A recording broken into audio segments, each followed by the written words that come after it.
Golden State. Plus, LeBron's next teammates could be the difference between one more title.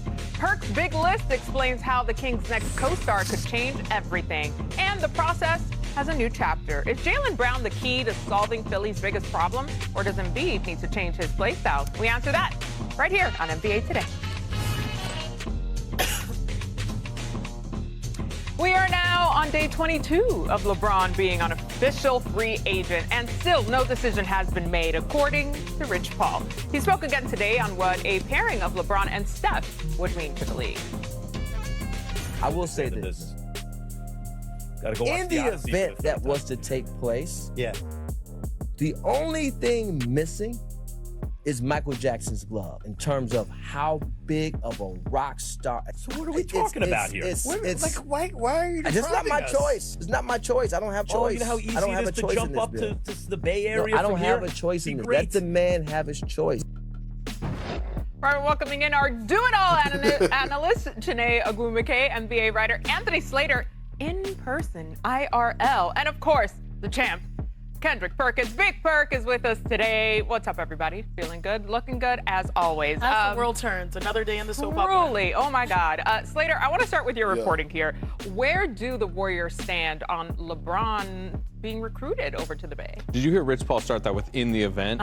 Warriors are pessimistic that that event is going to take place. You know, it's just, they really, since the beginning, they've just not thought they're at the top of the list. I talked to somebody last night that basically said they've been given no sign or hint that it's going to happen. And while we know LeBron has been difficult at times to contact directly in this process, Steph Curry clearly has contacted him directly, and Draymond Green has been vacationing with him. So I would think that the Warriors would know if it's leaning one way or the other. And all of my indications from the Warriors side is they believe it is not leaning towards them, and they're keeping a roster spot open, and they would love to have them, but they're not planning for it. You say pessimistic, some would say realistic. Who knows? Perk, you said on First Take that you had a chance to team up with Steph. What can you tell us about that moment in time? Well, I did. I mean, at one point in time, I was valued around the league. And at the time, Bob Myers was my agent. And I actually had just got to Oklahoma City Thunder. And remember, before I played a single game with OKC, I signed a contract extension. But Bob was telling me, Perk, hold tight, keep a cool booty. But I couldn't. I signed it, but he had an offer that was going to be on the table in that offseason for 5 years, $55 million with the Golden State Warriors. Now, this is before Steph's first championship. This is when they was going through whether or not Steph was going to be that guy. But again, you bring up a guy like Steph and you bring up LeBron James and you talk about these two all-time greats, these needle movers, right? It's a reason that LeBron James, when he's asked about which player do he would like that, he wants to play with, and he always brings up Steph Curry. Because Steph Curry is that guy that you don't have to make adjustments to your game to be able to play with him. He actually is that one powerful individual that you could drop anywhere in America. LA Fitness, the Wellness Center, the YMCA, the rec park, and he's gonna fit in. That's just who he is. Perk, 5 years, $55 million? Okay. I mean, that was nothing light. I see you, Bill. I see you. But I messed it up. I didn't listen to Bob. I had a hard head. But you know what? I don't regret it. You know what's kind of funny, though? That was prior to the championship run. They've been still looking for a big like you. They're still looking for that answer, which I find kind of funny. But when I think about the Warriors, and I'm curious too, Perk, when you think about the fact that a lot of people are shooting their shot to try to get LeBron James, the West is completely stacked.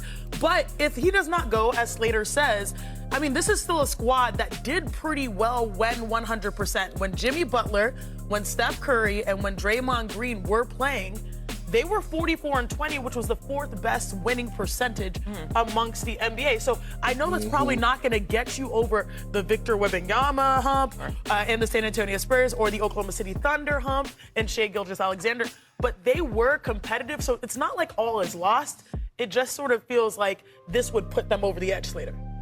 Yeah, and look, they're bringing back the core of a 37-win team, which doesn't sound great at face value, right? The 10 seed. But if they can get more from Kristaps Porzingis, who again they re-signed, Al Horford was injured a lot of last year. Again, it sounds like a lot of ifs, a lot of kind of older players. But doesn't a lot of it hinge on Jimmy Butler's health?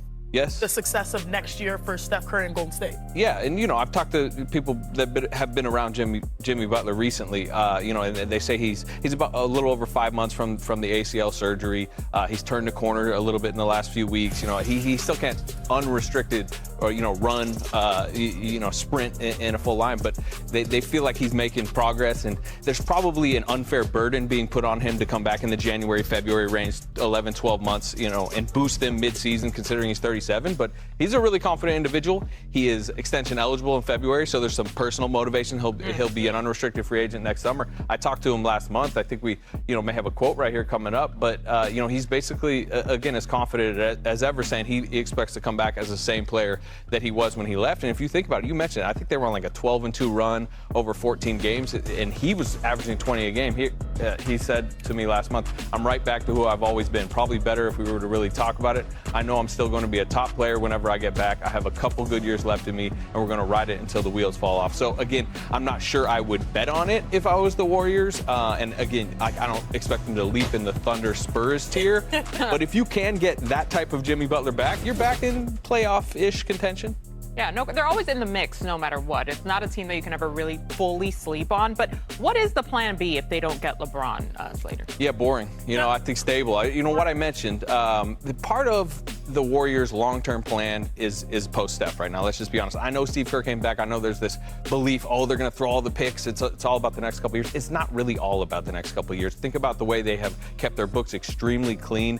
Beyond this season, they only have $34.9 million committed. They have a lot of, fans don't like to hear this, but optionality, flexibility. They can go after future stars. They've kept their draft picks, right? I think people have wanted them to trade them. They used the 11 picks on Yaxel Lindenberg. We're seeing it right here. This is a very little money committed long term. They could trade their picks. Yes, Perk, you want to jump in here? Well, I got a question because here's my thing. If they don't land LeBron James, then what's next, and how do they value Draymond Green? What's next for him? Where does he fit in this equation?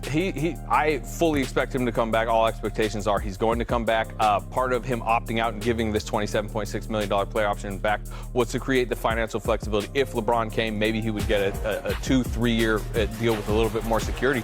But if, let's say, LeBron doesn't come, they could just give Draymond Green back basically a 1 year, $27 million offer. And basically he'd be back on the player option.